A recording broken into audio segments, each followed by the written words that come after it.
பெரிதான கிருபைனால இந்த நாளிலே கர்த்தர் நம்ம எல்லாரும் ஒன்றாய் சேர்த்து அவருடைய நாமத்தை மகிமைப்படுத்தும்படியாக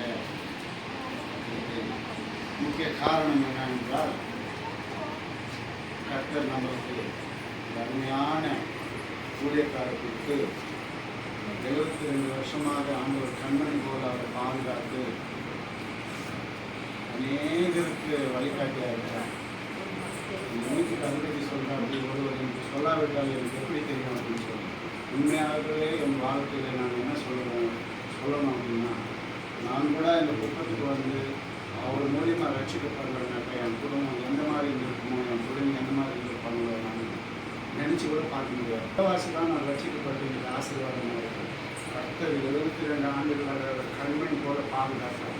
எத்தனையோ பேர் நம்ம கண்ணு முன்னால் பார்க்கும்போது எத்தனையோ பேர் இன்னும் திருப்பம் நாய்க்கு அந்த மாதிரி சூழ்நிலை ஆண்டவர் அவரை கண்மணி போல பாதுகாத்து அவருக்கு நல்ல இன்னும் ஆண்டோட ஆரோக்கியத்தை சுருக்கையும் தலைத்தையும் ஜீவனையும் கொடுத்து ஆயுஷ் நாட்களை கூட்டி கொடுத்து இன்னும் அநேகருக்கு வழிகாட்டியாக இருக்கும்படியாக அநேகருக்கு ஆசீர்வாதமாக இருக்கும்படியாக இந்த நாளில் நம்ம கர்த்தரை துதிக்க வேண்டும். ஏதோ ஒரு பெருமைக்காக புகழ்க்காக இதுக்காக அல்ல, ஆண்டவர் அவருக்கு செஞ்ச கிருபைகளுக்காக நன்மைகளுக்காக ஆண்டவர்களை துதிக்க வேண்டும். கொஞ்ச நேரம் ஆண்டவரை நம்ம ஆராதித்து அவருடைய நாமத்தை மகிமைப்படுத்தி நம்ம கடந்து போகலாம். ஆண்டவர் இன்னும் அவருக்கு நல்ல ஆரோக்கியத்தை சுகத்தை பலத்தை கொடுத்து ஆயுசு நாட்களை கூட்டி கொடுத்து அநேகருக்கு இன்னும் வழிகாட்டியாக இருக்கும்படியாக நம்ம எல்லாரும் கர்த்தரை நோக்கி நம்ம நன்றி உள்ளத்தோடு இந்த 73வது வருஷத்தில் புதிய ஆசீர்வாதங்களை தந்து இன்னும் அநேக ஆத்து மக்களை கொள்ளையாக கொடுத்து ஆண்டவர் ஆசீர்வதிக்க முடியாது. அதுக்காக நம்ம நன்றி உள்ளத்தோடு ஆண்டவரை துதித்து நம்ம ஜெபித்து கடந்து போகலாம். இருக்கவே முடியாது பல நன்மை செய்த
రాణి సన్నిధిలోనే ఉంటానయ్యా, మనసారిస్తూ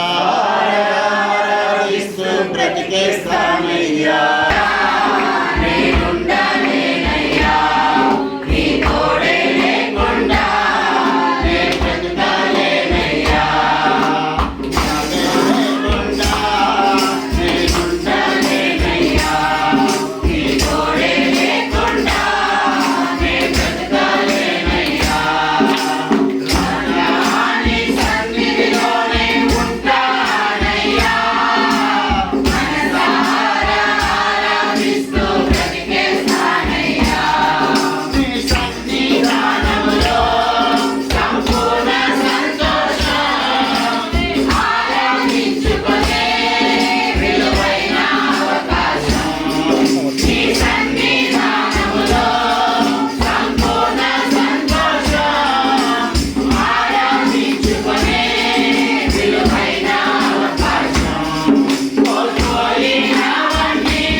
లేకుండా దేవుడు తన వాక్యం మాట్లాడాలని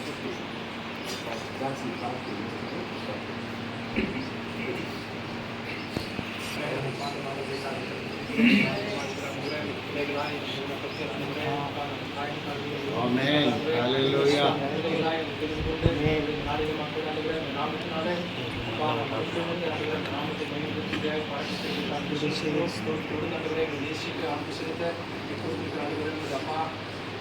ಆಸ್ಪತ್ರೆಗಳು ಮಾಡಿದ್ರೆ ಮಕ್ಕಳಿಗೆ ಕನ್ನಡ ತುದಿಗಳು ನಾಡಿಗೆ ಮಕ್ಕಳು ಮಾಡಿದ್ರೆ ದೇವನ ಕತ್ತೆ ಮಾಡಿದ್ರೆ ಎಲ್ಲ ಮುಟ್ಟು ಕೊಡಿದ್ರೆ ಅಪ್ಪ ಒಂದು ನಾಮಕ್ಕೆ ನಾವು ತುದಿಗಳು ಮಾಡಿದ್ರೆ ಅಪ್ಪ ಒಂದು ಹೋಗಿರ ಮೇಲೆ ಹಾಕಿದ್ರೆ ಆಸ್ಪತ್ರೆ ಹಾಸ್ಪಿಟಲ್ ತಂದು ಮಗು ಮಾಡಿದ್ರೆ ನಾಡಿಗೆ ಮಕ್ಕಳು ಮಾಡಿದ್ರೆ ಅಪ್ಪ ನೀವು ವಾರ್ತೆ ಅಪ್ಪ ಒಂದು ಹಾಸ್ಪಿಟಲ್ ಹಾಕಿದ್ರೆ ಅನೇಕ ಸಿಗಿದ್ರು ಮಗು ಮಾಡಿದ್ರೆ జగమానది ఆ పల్లాలకు ఆస్వాదం అమ్మే దేవుని పరిశుద్ధ నామానికి మహిమ కలుగును గాక. మరి ఈ సమయంలో ఈ అవకాశం దేవుని కృపను బట్టి సార్ నేనేమో మరి చాలా కాలం అయింది నేను సహోదరు జాన్ బదులు మన మధ్యలో ఉంది అని చెప్పి ఆలోచన చేసిన ఆయన ఒప్పుకోలేదు. నేను ఎప్పుడు తప్పులు అనుకోవద్దు. కుటుంబంలో ఉన్నాను కాబట్టి ఎప్పుడు ఉంటా ఉన్నాం, కలిసి ఉంటా ఉన్నాం, చేస్తూ ఉన్నాం, అన్నీ వింటూ ఉంటాం అని చూస్తూ ఉంటాం. అయితే కొత్తగా సహోదరుడు వేరే మరి పరిచయం చేస్తున్నాడు కాబట్టి కాసేపు విందామని చెప్పి ఆలోచన. హల్లెలూయా హల్లెలూయా హల్లెలూయా. 10 నిమిషాలు 118 కీర్తన 24వ వచనం. 118 కీర్తన 24. ఇది దీని యందు మనము ఉత్సహించి సంతోషించేదము. హల్లెలూయా. దేవుని పరిశుద్ధ నామానికి మహిమ కలుగును గాక. దేవుడు మన జీవితాల్లో ప్రతి ఒక్కరికి ప్రతి దినము కూడా ఒక దినాన్ని కలుగు చేస్తున్నాడంటే ఆ దినంలో మనం సంతోషించాలి, ఆనందించాలి, దేవుని నామాన్ని మహిమపరచాలి. హల్లెలూయా. ఎందుకు అనంటే ప్రతి రోజుని మన జీవితంలో దేవుడు గొప్ప ప్రణాళికతోనే మనకు ఇస్తూ ఉన్నాడు. అంటే ఆయన యొక్క గొప్ప ప్రణాళిక ఏమిటి, ఆ చిత్తం ఏమిటి అని తెలుసుకోవటంలోనే ప్రతి క్రైస్తవుని యొక్క మరి గొప్ప ధన్యతగా ఉంటుంది. కారణం ఏమిటి అని అంటే మరి గమనించండి, భూమి మీద ఎవరికి లేనటువంటి గొప్ప ధన్యత ఒక్క క్రైస్తవునికి, క్రైస్తవురాలకు మాత్రమే ఉంటుంది. కాబట్టి ప్రతి దినములో కూడా మనం ఏం చేయాలంటున్నాడు, దేవుడు ఈ దినం ఇచ్చాడు కాబట్టి దీనిలో సంతోషించు, ఆనందించు. కారణం ఏమిటి అంటే ఈ దినాన్ని చూడకుండా అనేకులు మరుగైపోయి ఉన్నారు. అదేవిధంగా ఈ దినాన్ని చూసినా సరే వ్యాధులతో పడక మీద ఉన్నారు. ఒకవేళ ఈ దినాన్ని ఉన్నా కూడా వారి కన్నీటితో, దుఃఖంతో, పేదరికంతో, అవమానంతో, పోరాటంతో, అనేక ఇరుకు ఇబ్బందుల్లో సమాధానం లేక, సంతోషం లేకుండా జీవించే అనేక మరి కుటుంబాలను కానీ మనుషులు కానీ మనం చూస్తూ ఉన్నాం. అయితే దేవుడు మనకి ఇచ్చినటువంటి గొప్ప కృప ఏమిటి అని అంటే మనం అందరం కూడా ఒకటిగా ఇక్కడ కలిసి ఉన్నాం కాబట్టి సంతోషించాలి. మరి ఎక్కడో వచ్చి ఎక్కడో వెళ్ళిపోవాలనుకున్నారేమో తెలియదు, కానీ చూసేసి వెళ్ళిపోదాము అని చెప్పి అనుకున్నారేమో. కానీ దేవుడు బాస్ చెప్తా ఉంటాడు, చపాతీ దిప్పేస్తారని చెప్పి ఆ విధంగా ఒకవైపు ఆలోచన చేసినాడు కుమారుడు. అది ఏమైంది అంటే ఇక్కడే గడిపి వెళ్ళిపోవాలి, ఈ సంతోషంలో పాల్గొనాలని దేవుని ప్లాన్ ఏమిటి. కాబట్టి ఈ రాత్రి సమయంలో ప్రేమ విందు జరుపుకోవాలనే ఆశ దేవుడు కుమారుడు మనసులో పుట్టించాడు. దేవుని స్తోత్రం. అంతేకాక మరి మనలందరినీ కూడా ఒకటిగా కలిపి ఉన్నది కూడా దేవుని గొప్ప కృప. కాబట్టి ఇది మనము సంతోషించాలి. ఇదో కారణం. ఇది రెండవ కారణం. మరి దీని అన్నిటికంటే గొప్ప కారణం ఏంటంటే దేవుని యొక్క సేవకుల యొక్క సంతోషంలో పాలు పంచుకోవడం అద్భుతమైనటువంటి ఆశీర్వాదం. కాబట్టి ఈ దిన మనం సంతోషించాలి. మరి మనకందరికీ తెలిసిన విషయమే, భూమి మీద అనేక రకాలైన వృత్తులు ఉన్నాయి. కూలి పని చేసేవాళ్ళు ఉన్నారు, వ్యాపారం చేసేవాళ్ళు ఉన్నారు, ఉద్యోగాలు చేసే ఉన్నారు, రాజ్యాన్ని పరిపాలన చేసే రాజకీయ నాయకులు, లేదా దేశాది నేతలు, మేధావులు, కొత్త విషయాలు కనిపెట్టి ప్రపంచ మానవాళికి మేలు చేసే సైంటిస్టులు ఇది అనేక రకాలుగా ఉన్నారు. చరిత్రలో నిలిచిపోయిన వారు ఉన్నారు, నిలిచేవారు ఉన్నారు. అయితే వీటన్నిటికంటే కూడా గొప్ప విషయం ఏమిటి అంటే పాపి అయినటువంటి ఒక మానవుడిని రక్షణలోనికి నడిపించి దేవుని రాజ్యంలో ఒక సొత్తుగా కూర్చటమే దేవుని యొక్క సేవకుని యొక్క పని. హల్లెలూయా. మరి ఆ సేవా పరిచర్యలో దేవుడు తన గొప్ప కృపను బట్టి పాస్టర్ గారిని ఎన్నుకోవడం ఒక అద్భుతమైన విషయం. హల్లెలూయా. గమనించండి, మెట్టుకు మెట్టుగా మరి దీన్ని ఎలా ఎలా ఎలా మనం సంతోషించాలి అంటే మనం మానవుని యొక్క తెలివితేటలతోనూ జ్ఞానంతోనూ కాదు, కానీ దేవుడు అనుగ్రహించే ప్రతి ఒక్క రెప్పపాటు కాలము కూడా దేవుని సన్నిధిలో అనుభవించే ఆనందము ఆ సేవకుడికి లేదా ఆ విశ్వాసికి ఆ దేవుడికి మాత్రమే తెలుసు తప్ప ఏదో నిలబెడతాను చెప్పేస్తే దాంట్లో పెద్దగా ఇంట్రెస్ట్ ఉండదు, లేదా అది విన్నా కూడా ఓహో ఏమోలే అని అనుకుంటారు. అలా కాక పాస్టర్ ఏమనుకున్నారు, చక్కగా చదువుకొని ఐటీఐ చేసి ఏదో ఉద్యోగం సంపాదించుకొని లేదా మరి ఫోటోగ్రఫీ చేసుకొని లేదా చక్కని బొమ్మలు చూసినారు. నాకు చాలా ఇష్టం, ఎందుకంటే నేను బొమ్మలు తీసేవాడిని కాబట్టి చిన్నగా ఉంటుందే. పాస్టర్లు ఇంటికి అంతా గోడ చూసేది. అక్కడ ఒక బండి మీద ఎదురు బండి మీద ఆ సాయంత్రం పూటలో రైతు ఎదురు బండి తీసుకోపోతా ఉంటే వెనక ముందు స్త్రీలు తల మీద ఏదో పోతూ ఉంటారు. ఇలాంటి బొమ్మలు ఫోటోలు చాలా ఉన్నాయి. అది చూసినప్పుడు అంతా ప్రభువా చక్కగా ఆశీర్వాదించండి, నేను కూడా ఇట్లా తీసుకుంటే బాగుంటుంది. అర్థమైందా? మరి ఈ విధంగా గొప్ప చిత్రకారుడు కావాలని ఆశ అని చెప్పి పాస్టర్ గారు అన్నారు. ఫోటోగ్రఫీ ఫోటోగ్రఫర్ కావాలనే ఆశ అది అన్నాడు. అయితే దేవుడు జగత్తుకు పునాది వేయకముందే ఆయన చిత్తాన్ని మరి పాస్టర్ జీవితంలో ఏం చేయాలనుకున్నారు అని అంటే ఒక గొప్ప ప్లాన్ ఉన్నది. అది పరిశుద్ధ గ్రంథాన్ని మోయటం. హల్లెలూయా. సత్య సువార్త, శిలువ సువార్తని అనేక మందికి చెబుతూ, గమనించండి, అనేక మందికి చెబుతూ దేవుని యొక్క రాజ్యంలో చేర్చడం. హల్లెలూయా. మరి ఈ మధ్యకాలంలో పాస్టర్ గారు అనుభవించినటువంటి ఆ యొక్క కష్ట నష్టాలు, దుఃఖము, అవమానము, శ్రమలు, వేదన ఇవన్నీ కూడా మనతో పంచుకున్నారు. దేవుని యొక్క పరిశుద్ధ నామాన్ని మహిమ కలుగును గాక. ప్రతి ఒక్క జీవితంలో వస్తాయి, లేవని చెప్పలేదు. అయితే ఇక్కడ జరిగిన కార్యాలు వేరు. నాకు కొన్ని ఇప్పటికి గుర్తుంది. నాకంటే బాగున్నాడు, అందగాడు, ఉంగరాల జుట్టువాడు, చక్కగా తెల్లగా ఉన్నవాడు అని చెప్పి కోడిగుడ్డును సైతము భోజనంలో దాచిపెట్టి అతన్ని మాత్రం బాగా చూసి నన్ను మాత్రం ఇబ్బంది పెట్టేవాడు అని ఆ వేదన కూడా నేను విన్నా. అయితే దేవుడు ఒక మాట అంటున్నాడు. ఏమని అని అంటే నాకు ఇప్పుడు అర్థమవుతా ఉంది. ఆయన ఒక గుడ్డు మాత్రమే తినేవాడు. ఇక్కడ ఎన్ని రకాలైనటువంటి భోజనం ఉందో తినటానికి ప్రభువా నాకు ఇది వద్దు అనే విధంగా కూడా పాస్టర్ ఇప్పుడు సంతోషపడే దినాలు ఇచ్చాడు. హల్లెలూయా. గమనించండి, ఆయనకి వద్దని చెప్పేసి పక్కలో నన్ను కూర్చోబెట్టుకొని నా ప్లేట్లో పెడుతూ ఉంటారు. నేను ఇంకోటి సప్లై చేస్తాను నా వల్ల కాకుండా. ఆ విధంగా ఒకప్పుడు ఆ విధంగా మనసులో ఎవరికైనా, మీరైనా, నేనైనా, పాస్టర్ అయినా, అక్కైనా, తమ్ముడైనా ఎవరైనా ఇబ్బంది పడతారు. అదే సమయంలో బాబు ఈరోజు నువ్వు ఒక చిన్న విషయాన్ని బాధపడుతున్నావు, రేపు పొద్దున నీ జీవితంలో చూడు నేను ఎలా తయారు చేస్తాను అని చెప్పి. హల్లెలూయా.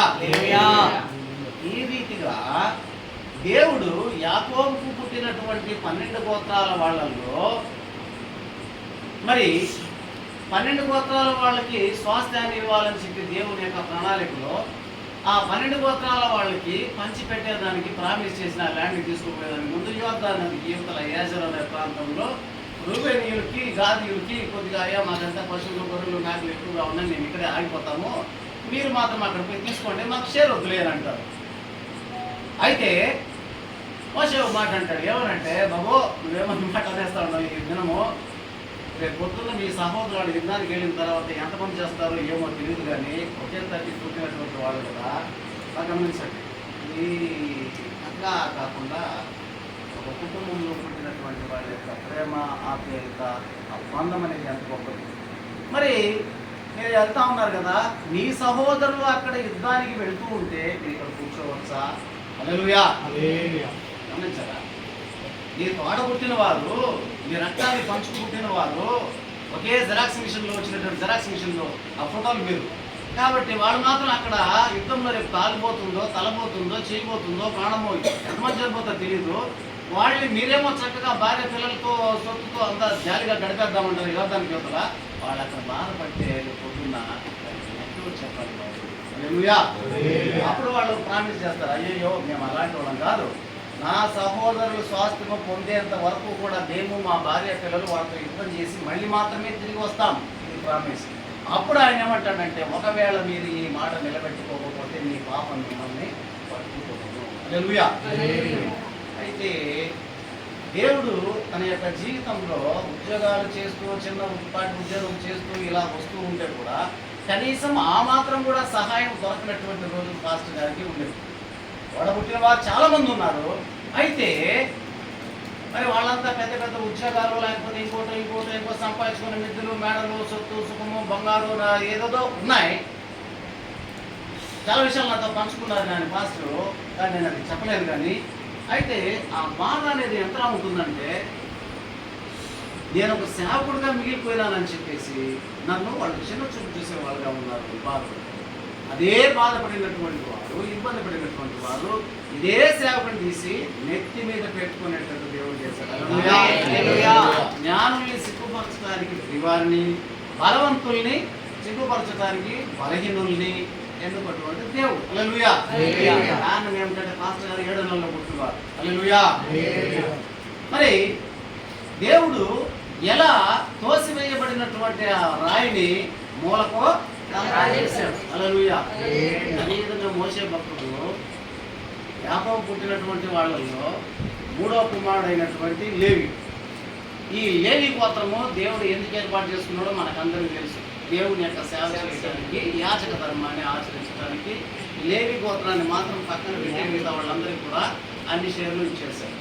ఈ లేవి 3వ వాడు. ఈ లేవికి పుట్టిన కుమారులు 3, గెర్షోను, కహాతు, మెరారి. ఈ 3 పిల్లల్లో మధ్యవాడైనటువంటి కహాతు పిల్లల్లో జ్యేష్ఠ కుమారుడు అమ్రాము. ఆ అమ్రాము కుమారుడే మోషే. హల్లెలూయా. అర్థమైందా? మరి ఈ మోషేని దేవుడు ఎలా ఏర్పాటు చేసుకున్నాడు? ఎలా తక్కువ దినాల్లో జన్మించినటువంటి మన పాస్టర్ గారిని దేవుడు అద్భుతంగా ఈ స్థితిలో పెట్టాడో, ఆ కాలంలో అయ్యో నాకు నది కదా, లేదా ఇంకోటి కదా నేను చేయలేను అని అన్నప్పుడు ఆయన అంటాడు 4వ అధ్యాయం నిర్గమకాండంలో 10-11 ఏమంటాడంటే, మరి నోటి మాంద్యము లేదా మరి నాలుక మందము నత్తివాడిని పుట్టించిన వాడు నేను కాదా? దొడ్డివాడిని పుట్టించిన వాడు నేను కాదా? మన చూపు బాగుండే వాడిని పుట్టించిన వాడు నేను కాదా? మరి అలాంటి నేనే కదా నేను పంపుతాను, నువ్వు వెళ్ళు అని అంటాడు. హల్లెలూయా. ప్రభువును ప్రేమైన వల్ల ఆ రీతిగా దేవుడు మోషే గారిని అలా ఏర్పాటు చేసుకుని మరి తన యొక్క సేవా జీవితంలో ఇరుకులు వచ్చాయి, ఇబ్బందులు వచ్చాయి. మరి అదేదో అంటారు ఆ మాదిరి, నాకు మళ్ళీ పాత్ర గుర్తొస్తారు గుడిపల్లి. ఎలా అంటే ఈ సేవా జీవితంలో అన్ని లక్షల మందిని తీసుకొని వచ్చేటప్పుడు ఇప్పుడైతే మనకి ఈజీగా డబ్బులు ఏదో చేతిలో కొనుక్కొని వచ్చేస్తాము, ఏదో హోటల్లో ఆర్డర్ ఇచ్చేస్తాము, తమ్ముడు అట్లా ఆర్డర్ చేస్తాం, తమ్ముడు చేస్తాడు, లేదా తినేస్తా ఉన్నాం. అయితే ఎడారి ప్రాంతంలో మాకు మాంసం కావాలా అన్నప్పుడు ఇబ్బంది పెట్టినప్పుడు ఆ సంఖ్యాకాండం 16వ అధ్యాయం చూసుకున్నట్టు మనము వాళ్ళు ఎంత ఇబ్బంది పెడతారంటే, అయ్యో మాకు ఇక్కడ అక్కడే కీరకాయలు, ఉల్లిపాయలు అంతా తినేవాళ్ళం కదా, ఇక్కడ వచ్చి మనం చంపేస్తాం, దానికి సమాధి చేసేదానికి తీసుకొని వస్తాం అంటే, అప్పుడు దేవుడిని అడిగినప్పుడు అయ్యో నేను వీళ్ళతో భరించలేకపోతాను, గర్భం మిమ్మల్ని కన్నాను, ఇక్కడ ఏమైనా చికెన్ షాపులు, మటన్ షాపులు ఉన్నాయా ఏర్పాటు చేసే దానికి ఏంటంటే, నాకు చావే మేలు, నన్ను తీసుకో ప్రభు అన్నప్పుడు ఏం బాధపడదు, కానీ నేను ఇస్తాను లేదు. ఈ సంఘటన ఎందుకు చెప్తున్నానంటే, గురుకులలో పరిచయం చేసేటప్పుడు సరే పాస్టర్ నేను గుడిపల్లికి రావాలంటే స్కూల్ నుండి పరిగెత్తి రావాలి. గుడిపల్లికి ఎన్ని కిలోమీటర్లు, 5 కిలోమీటర్ల దాకా రావాలి. చేనులో, మెట్లో, గుట్లో దాటుకొని. మరి ఇలా వచ్చేటప్పుడు బాగా గమనించండి, మరి నేను దీన్ని బాధకు చెప్పడం లేదు కానీ, లేదా ఇంకో ఫీలింగ్ చెప్పడం లేదు కానీ, అది ఎంత గొప్ప విషయమో దాన్ని చెప్తా ఉన్నాను. ఒకసారి పాస్ట్ ఏదో బైబిల్ అడిగినారు. నేను జవన్న దగ్గర ఉన్నాను, లైఫ్ మినిస్టర్ జవన్న దగ్గర. డేక్స్ బైబిల్ ఒకటి, ఓపెన్ బైబిల్ ఇంకొకటి ఇందులా ఉంటుంది ఒకటి. అది దాదాపు 4 కేజీలు పైన ఉంటుంది బరువు. దీన్ని మోసుకొని నేను పరిగెత్తి రావాలి. మరి వచ్చినప్పుడు లేట్ అయిపోయింది. ఈ పాస్ట్ కథ మనకు తెలిసిందే కదా, ఆలస్యం అయితే ఏమంటారో తెలుసు. అర్థమైందా? అంటే న్యాయమైన దానికే వాళ్ళు కోపడతారు, కానీ పనికిరాని దానికి కోపం చేసుకోవాలి.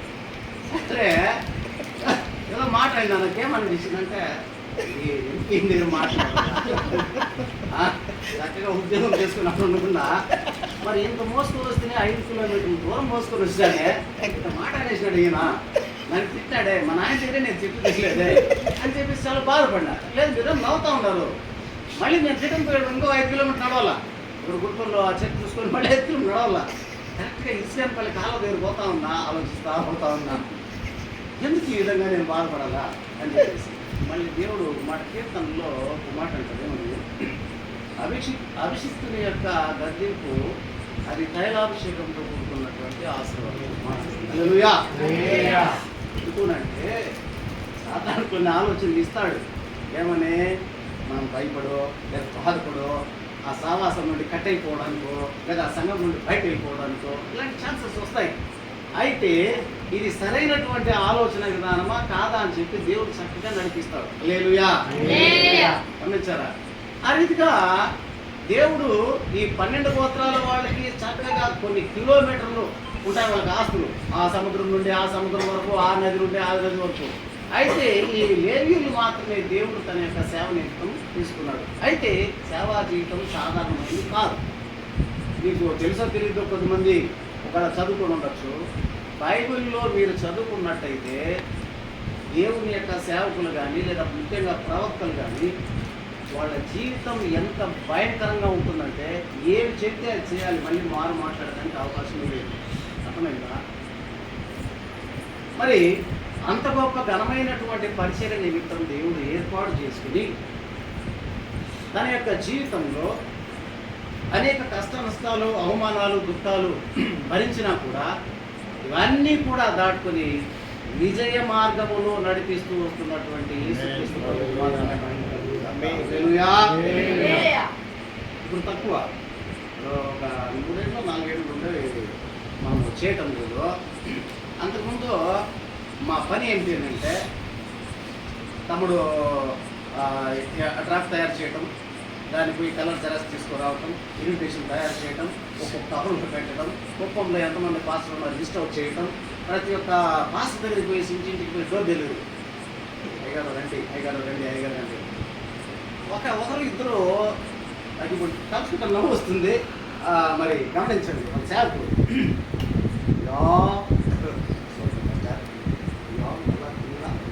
అంటారు, బాగున్నా పాస్టర్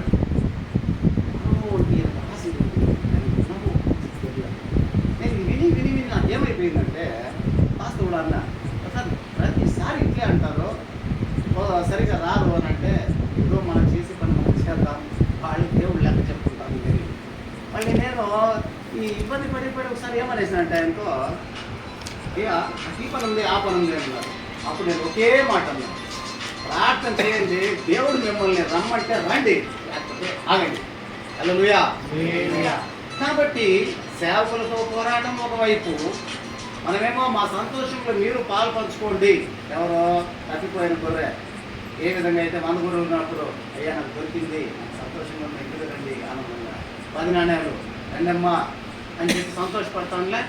ఆ విధంగా ఇది ఘనమైన పరిచర్య అయ్యా, ఏదో దేవుడు మాకు ఇచ్చాడు, మా సంఘం అంతా ఆనందంగా వార్షికోత్సవ పండుగ జరుపుకుందా రండి అంటే, ఇలాంటి 1 సంఘటనలు ఉంటాయి. సేవకుల వైపు ఒకటి, మరి విశ్వాసంతో ఒకటి, మరి సమాజంలో ఇంకొకటి. వీళ్ళేమో అందరినీ కలిపేస్తూ ఉన్నారు, మార్చేస్తూ ఉన్నారు అని చెప్పేసి ఆ టెన్షన్స్ వేరే.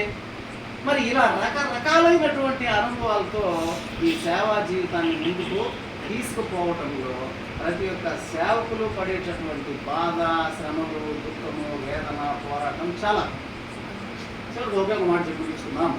గురుపల్లి ఉన్నప్పుడు తప్పుగా అనుకోవద్దండి,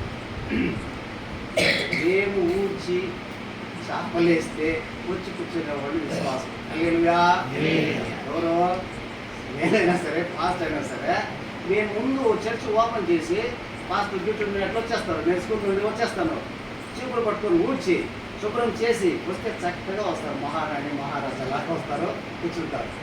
దీనికంటే కారణం ఏంటంటే 3 రోజులు ఉపవాసం ఉన్నప్పుడు కనీసము అరే ఒక టీయో ఒక పాలు లేదా ఒక చిన్న ముద్ద దొరుకుతుందేమో అని అనుకుంటే ఆ 3 రోజులు ఉపవాసం ఉండి ఆ క్యారెట్ బొరుగులు ఏమో తిన్నట్టు అలా కనిపిస్తా క్యారెట్ బొరుగులు తిన్నటువంటి పరిస్థితి. ఇంకో రెండో సంఘటన ఏమిటంటే నేను మధ్యాహ్నం స్కూల్ టైంలో 1 అవర్ నాకు టైం ఉంటుంది కాబట్టి స్కూల్ పక్కనే నాకు గుడిపల్లో నేరుగా బియ్యాలు తీసుకొని వచ్చేసి చర్చిలో కూర్చుంటా ఉంటాను రైల్లో. ఇది నాకు అప్పుడు తెలియదు, కానీ ఈ అసిడిటీ ఎక్కువైపోయిన దానివల్ల గొంతులో తీయగా వచ్చేది. ఏదో విధంగా డబ్బిలాగా ఏదో మనకేం తెలుసు, మెడికల్ డిపార్ట్మెంట్ మనకు కాదు, అది యాసిడ్ అది. మరి అంత బాగా అయిన తర్వాత మళ్ళీ కనుక్కున్నా నీళ్ళైనా తాగుదామని చెప్పేసి అక్కడ భోజనం చేసేదానికి నీళ్ళకి పంపిస్తే నీళ్ళు కూడా ఇచ్చుకుంటారు. ఇలాగ మనం చూసుకుంటున్నాను విచిత్రంగా నీళ్ళు కూడా ఇచ్చిమంటారు తాగేది. నా స్టూడెంట్ పంపిస్తే రే పోయి నీళ్ళు తేవాలా నాకు గమనించాను. మరి ఇలాంటి శ్రమలు దుఃఖాలు అనుభవాలతో వెళ్ళినటువంటి ఈ పరిచర్య చేయటం అయితే దేవుడు మహాగొప్ప కృపను బట్టి దేవుడు అంచెలంచెలుగా హెచ్చిస్తూ తన ఘనమైన పరిచర్యలో నాలాంటి వారికి కూడా ఒక చిన్న మరి పాత్రగా దేవుడు జతపరిచి ఇంతవరకు నడిపించాడు. మరి మీరందరూ కూడా దీనిలో పాలి భాగస్తులైన దేవుని యొక్క పరిశుద్ధనామాన్ని ఆయన కలుగుతున్నాక. అయితే చాలాసార్లు నేను ఆశపడేది ఏంటంటే మోషేతో ఏ విధంగా అయితే దేవుడు చెప్పాడు, యెహోషువతో దేవుడు ఏ విధంగా చెప్పాడు, ఏ మనుషుడు ఎదుట నిలవలేడని ఒక వాగ్దానం. రెండవది పండు ముసలి వయస్సు వచ్చేంత వరకు నిన్ను నేను నా పరిచయంలో వాడుతాను. అనగా ఎన్ని సంవత్సరాలు అయితే దేవుడు తన దాసుడికి ఏర్పాటు చేశాడో ఆ అన్ని సంవత్సరాలు కూడా చక్కని ఆరోగ్యంతోనూ బలంతోనూ శక్తితోనూ దేవుని మహాగొప్ప కృప అనే ప్రత్యేకమైన తైలాభిషేకంతోనూ ఆ పరిచర్యని ముగించడానికి దేవుడు సహాయం చేయగలడు. హల్లెలూయా. అంతేకాకుండా మరి అది చెప్పే ప్రతి మాట ఒకే మాట చెప్తా ఉంటారు నాతో, అది మళ్ళీ మీకు చెప్తా ఉన్నాను. దేవుడు ఎంతకాలం అయితే నన్ను ఈ పరిచర్యలో పెడతా ఉన్నాడు, ఆ లక్ష్యం నెరవేర్చండి, చేసి ముగిద్దాం, తర్వాత వాళ్ళు చేద్దాం. హల్లెలూయా.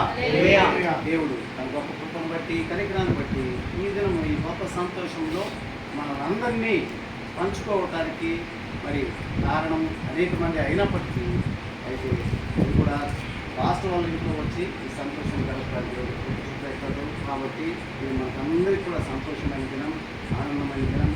ఈ సహవాసం, ఈ ప్రేమ మీరు ఎక్కడున్నా సరే, మీరు ఎలా ఉన్నా సరే దేవుని కృపను బట్టి దీన్ని మర్చిపోకుండా ఇలాగే భవిష్యత్తులో కూడా కొనసాగించాలని ఆశపడుతున్నా. ఎవరి ఆయుష్కాలం ఎంతవరకు మనకు తెలియదు, అయితే ఉన్నంత వరకు కూడా ప్రార్థించండి. మరి ప్రేమను మర్చిపోకండి. ఒకరికొకరు దేవుడు చెప్పినటువంటి ఆ భారాన్ని మోస్తూ ముందుకు వెళ్ళడానికి దేవుడు సహాయం చేయడం కాక అవకాశం ఇచ్చినటువంటి మాస్టర్ గారికి కూడా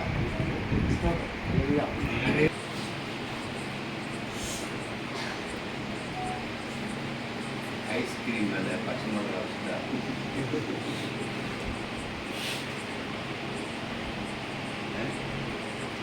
ఐస్ క్రీమ్ ఇప్పుడు ఐస్ క్రీమ్ మీరు అది మధ్యలో పచ్చిమిరపకాయ వస్తుందా? దీని మధ్యలో పచ్చిమిరపకాయ పెట్టినట్టయితే పచ్చిమిరపకాయ ఐస్ క్రీమ్ సో కారం అంతా కూడా அந்த திட்டி இப்போ அட்ஜஸ்ட் அதான் சொல்றேன் காரமா இருந்தா கூட காரணம் ஒன்றா சரி காரமானா இருந்தே காரணம் உண்டு ஆனா நான் ஐஸ்கிரீமாவே இருக்கிறேன். నేను ఐస్ క్రీమ్ గా ఉంటాను, நான் கூலாவே இருக்கிறேன், చల్లగా ఉంటాను, நான் இனிப்பாவே இருக்கிறேன் తీపిగా ఉంటాను. அப்படின்ட்டு நீங்க இப்போ ஐஸ்கிரீமா இருக்கீங்க. ఐస్ క్రీమ్ గా ఉంటాను. ஐஸ்கிரீம் நன்றி சார். హల్లెలూయా. ఐస్ క్రీమ్ ఇచ్చిన దేవుడికి స్తోత్రం. ஆனா இந்த மிளகா ఈ ஐஸ்கிரீமா மாறணும், ఐస్ క్రీమ్ మారాలి, அது ஆண்டு தான் மாற்றணும். దేవుడు మాస్టర్. இல்லை இதில் நான் கேட்டுனதெல்லாம் ஃபாஸ்ட்டு போகுக்காரு முன்னாடி ஆண்டி கூட ரிப்போர்ட் பண்ணியிருந்தாங்க, எஸ்பிக்கு ரிப்போர்ட் பண்ணியிருந்தாங்க. என்னது అదే న్యాయమైన కోపం, న్యాయமான కోపం తప్పిల్లదు. அது புரிஞ்சிங்கன்னா பரவாயில்ல. வேற எதுக்கு குறிச்சிக்கு நான் நான் விசுவாசி கோபப்பட குறிச்சிக்காக்கிட்டு முன்னொரு வாசி சரி நான் அப்போல்லாம் நினைக்கிறது இவ்வளோ ஸ்ட்ரிக்டாக இருக்கிறோம் நம்மளை நேசிப்பாங்களா அப்படின்னு நான் சரி, మరి ఇంత நேசிக்கலாம் பரவாயில்ல స్ట్రిక్ట్గా ఉన్నారు కదా ఇలా ప్రేమిస్తారా లేదా అని చెప్పి ஆனால் అనుకున్నాడు. கர்த்தருடைய இது நான் நிறைவேற்றணும். అయితే దేవుని యొక్క చిత్తాన్ని నెరవేర్చాలి. హల్లెలూయా. அப்புறம் எங்கள் மகனை கூட நான் வாபஸ் அனுப்பிச்சிட்டு அதை கூட சொல்லி காமிச்சாங்க. కుమారుడు కూడా బయట పంపించింది. பேபிகிட்ட சொல்லிட்டு இது பண்ணிட்டு இருந்தாங்க. சரி எல்லாம் எதுக்காக செய்கிறேன் நான் సరే ఇవన్నీ కూడా దేనికోసం చేస్తూ ఉన్నారు? சபை கத்துருக்கு హల్లెలూయా. సంఘం దేవుడు. ஒழுக்கம் கத்துருக்கு క్రమశిక్షణ కూడా దేవుడి కోసం. அதுக்காக தான் பண்ணேன். அப்படி எல்லாம் வெறுப்பான்னு பார்த்தா பித்தளைக்கு தங்கம் இல்லையா பித்தளைக்கு நீங்கள் பங்காரு எடுத்து போட்டு இன்னைக்கு இதை போட்டு இது பண்ணி హల్లెలూయా. ఇంకో బంగారు నీకు కాన్సు సంగీతం 142:7 சொல்லுகிறது 142 కీర్తన 7.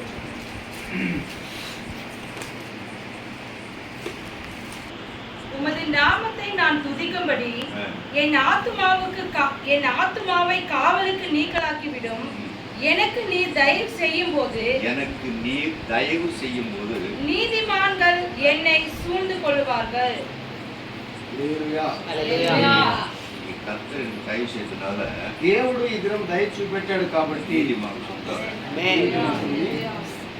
நான் எதிர்பார்க்கல காலையில் நான் எதிர்பார்க்கல அப்போ இன்னைக்கு குமார்கள் குடும்பத்தோடு கூட வந்திருக்குது எனக்கு அவ்வளோ சந்தோஷமா இருந்தது కుటుంబంతో சில వచ్చిన டாக்டர் இவர் ஜான் அவர்கள் குடும்பத்தோடு கூட வந்திருக்கிறது சந்தோஷம் డాక్టర్ జాన్ గారు కుటుంబంతో వచ్చారు సంతోషం. கஸ்தூரி அம்மா கர்நாடகம் வந்ததுக்கு சந்தோஷம் சித்தூர் இந்த ரேகம் இதெல்லாம் ஊடகங்கள்லாம் அங்கே వారందరూ వచ్చారు. அவர் கேசன் வந்ததுக்கும் சந்தோஷம் தான் దేశం దగ్గర వచ్చింది సంతోషం. ஒவ்வொருத்தரும் நம்ம சொல்லிட்டு போகலாம் ప్రతి ఒక్కరిని చెప్పుకొని పోవచ్చు. ஆகவே இது எனக்கு ஒரு விசேஷமான ஒரு வருஷமாக எனக்கு காணப்படுகிறது ఇది ఒక ప్రత్యేకమైనటువంటి సంవత్సరంగా కనబడుతున్నది. அகிலாவுக்கு இது புது அனுப்ப மாட்டலாம் ఇది కొత్త అనుభవం. இப்போ அவங்கெல்லாம் வந்திருக்கிறது புது ஆளுங்கெல்லாம் வந்திருக்காங்க కొత్త వారందరూ వచ్చారు. வர முடியாத சூழ்நிலை இருந்த ராஜினே வந்து அது ரொம்ப சந்தோஷம் சரி எல்லாருக்கும் நம்ம சொல்லிட்டு போகலாம் అందరి గురించి చెప్పచ్చు. சரி ஆகவே நான் வந்திருக்கிறவங்களுக்கு వచ్చిన మీ అందరికి కూడా நான் என்ன கைமாற்றணும் தெரியாது எனக்கு ఏమి బదులు ఇచ్చేదో తెలియదు. ஆனால் உங்களுடைய அன்பை நான் கனப்படுத்தாமல் మీ ప్రేమను కనబరుస్తున్నా. இதுக்காக நான் செய்ய வேண்டிய ஒரே ஒரு காரியம் ஜாபம் தான் మీకోసం చేసే ఒకటే కార్యం. ஆண்டவரே பிள்ளைகளை நீங்கள் ஆசீர்வதிக்கணும் దేవా మా బిడ్డలందరినీ ఆశ్రయించాలి. హల్లెలూయా. ரட்சிக்கணும் பிரச்சனையிலிருந்து ரட்சிக்கணும் సమస్యల నుండి రక్షించాలి. ரட்சிக்கணும் இதுதான் என்னுடைய ஜெபம் ఇదే ప్రార్థన. ஆகவே కాబట్టి இன்னைக்கு இப்படி அன்பான ஒரு கூட்டத்துக்கு காரணம் ప్రేమతో ఎదురించినటువంటి కూటాన్ని బట్టి அன்புள்ளது இல்லையா அது அவருடைய திருப்பதான் நீங்களாம் என்ன சொல்லி வச்சுருக்கீங்க ఆయన కృప చేత మీరందరూ என்னை కూడా விட்டு நீங்கள் தூரம் போனால் கூட நீங்கள் வந்திருக்கிறது காரணம் విడిచి దూరంగా వెళ్ళినా వచ్చిందని కడతారు. அவருடைய அன்பு பெரியது ఈ ప్రేమలో பெரிய அன்பை நான் மதிக்கிறேன் గొప్ప ప్రేమని தொடர்ந்து இந்த அன்பு எப்போது வரைக்கும் இருக்கணும் ఎల్లప్పుడూ ఈ ప్రేమ ఉండాలి. இதெல்லாம் ஜெபிக்கிற ஜெபத்தினால தான் நான் இந்த அளவுக்கு இருந்தேன். అందరూ చేసే ప్రార్థనకి ఇంత தூரம் போயிட்டா கூட దూరంగా వెళ్ళినా என்னை நினைச்சு நீங்கள் ஜெபம் பண்ணுறீங்க తలంచి ప్రార్థన చేస్తుంది. இல்லைங்களா வந்திருக்க அத்தனை பேருமே என்ன நினைச்சு ஜெபம் பண்ணுறவங்க తలంచి ప్రార్థన చేస్తుంది. ஆரம்ப நாட்களில் குப்போன்றது நினைக்கிறீங்க ప్రారంభ దినాల్లో కుప్పం குப்போன்னு நினைக்கும் போது என்னையும் நினைக்கிறீங்க కుప్పం అనుకునేటప్పుడు కూడా పాస్టర్ గారిని நான் இப்போ கேட்குறேன் இப்போ பாரு இல்லைன்னு யாருன்னா சொல்லிட்டா பார்க்கலாமே లేదని ఎవరన్నా చెప్పగలుగుతారు. பேபி எனக்கு ஜெபம் பண்ணி நினைக்கிறீங்க இல்லையா கூப்பிட்டு நினைக்கிறீங்க நினைக்கிறீங்க நினைக்கிறீங்க சபை ஊழியர்கள் ஜெபம் பண்ணி தான் இருக்கிறேன். மறக்க முடியாதுங்க sister. ஆமாம் பாஸ்டர். முடியாது மறக்க முடியாது ஜெபம் பண்ண ஆமல் இருக்க முடியாது ஜெபம் பண்ணாமல் இருக்க முடியாது ప్రార్థన కూడా చేయలేకుండా ఉండలేదు. ஆகவே இந்த வருஷத்தில் கத்த அது எல்லாம் இது பண்ணது பெரிய சந்தோஷமா இருக்குது దేవుడు ఈ సంవత్సరము మిమ్మల్ని అందరినీ కూడా ఇలా చేసి அது சந்தோஷத்தை கொடுத்து సంతోషం உள்ளத்தை கொடுத்து ప్రేమ గల హృదయాలు தேவனுக்கு நான் என்னை தாழ்த்தி நான் நன்றி செலுத்தி దేవునికి తగ్గించుకొని వందనాలు யாருக்கு கூட అందరూ కూడా என்னுடைய పాస్టర్ గారి యొక్క ராஷ்டிரம்மாவுடைய పాస్టర్ గారి యొక్క பாஸ்டர் ஜாக்சனுடைய పాస్టర్ జాక్సన్ గారి యొక్క கருணாவுடைய కరుణ గారి యొక్క எல்லாருடைய நன்றிகள் అందరి యొక్క కృతజ్ఞతలు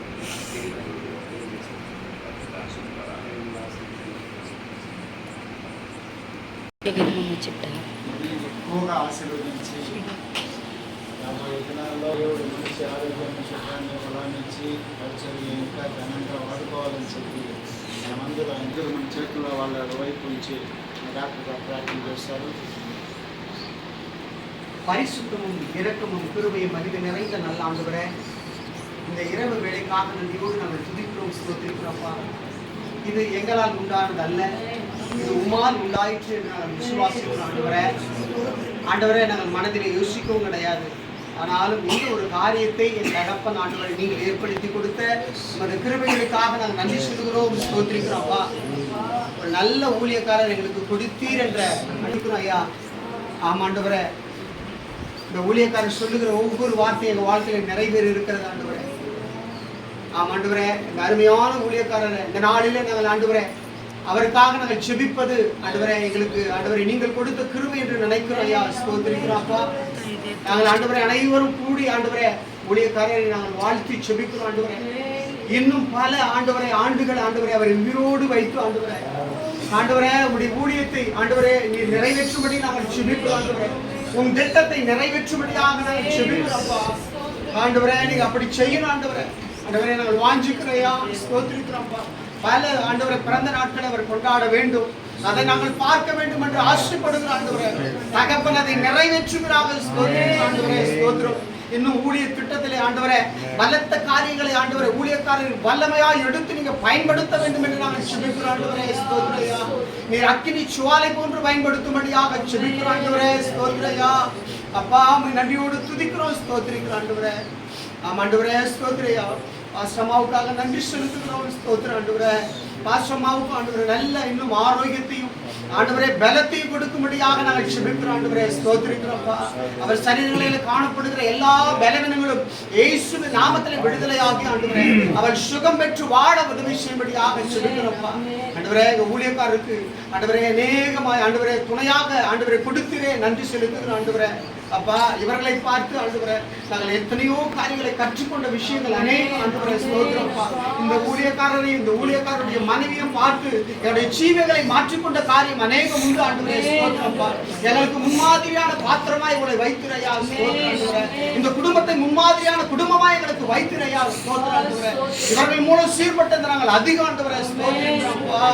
ஆமா ஆண்டவரே, உடைந்து போன நேரங்களில் எல்லாம் ஆண்டவரே எங்க ஊழியக்காரரை பார்த்து நாங்கள் சீர்பட்டது அதிகம் என்று நாங்கள் ஆண்டவரே செபிக்கிறோம், ஸ்தோத்திரிக்கிறோம் ஆண்டவரே. அப்பா ஆண்டவரே ஸ்தோத்திரம். ஊழியக்காரருக்கு கொடுத்த ஆண்டவரே நல்ல மகனுக்காக நன்றியோடு துதிக்கிறோம், ஊழியக்காரனுக்காக நன்றியோடு துதிக்கிறோம். ஜாக்சனுக்காக ஸ்தோத்திரம், ஜாக்சனுடைய துணைவியாருக்காக நன்றியோடு துதிக்கிறோம், ஸ்தோத்திரையா.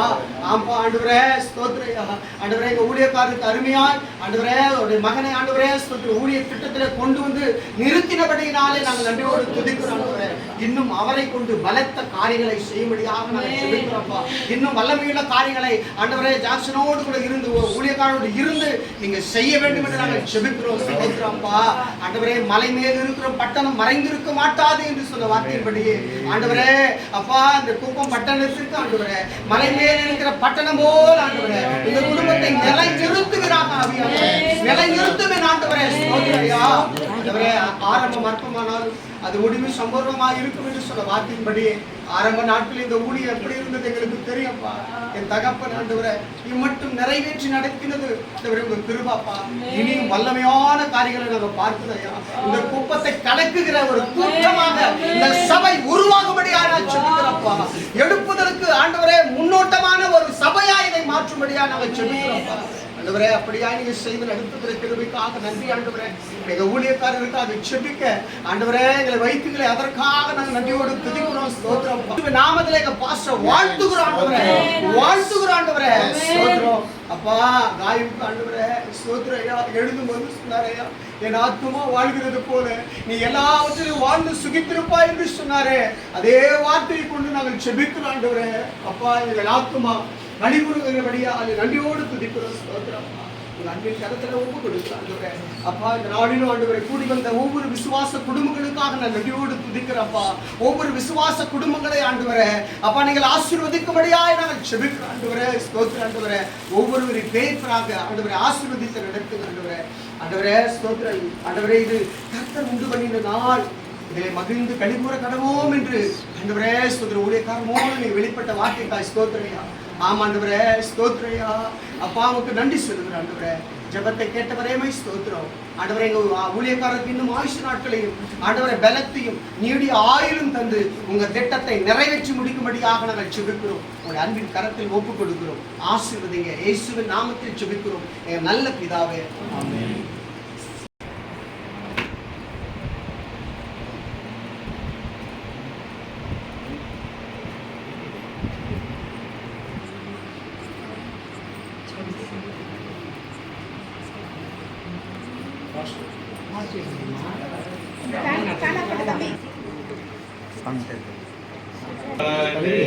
Bye.